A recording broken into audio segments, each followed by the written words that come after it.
Hi guys, today we're going to do a full body massage routine using our pole.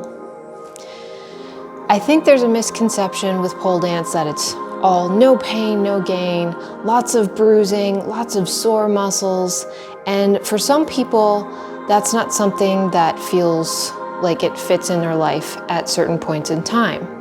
So if you're going through a time where you need more comfort and you need to feel taken care of, this routine is for you.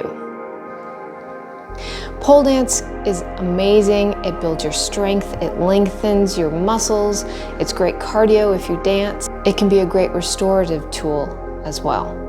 So that's what we're gonna do today.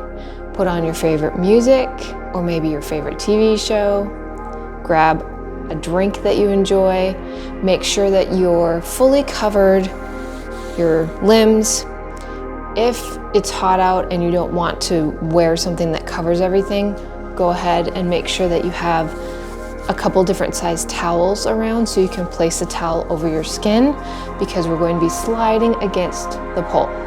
So you don't want your skin on the pole. This is about covering up your skin and relaxing. All right, set the mood and I'll meet you back here.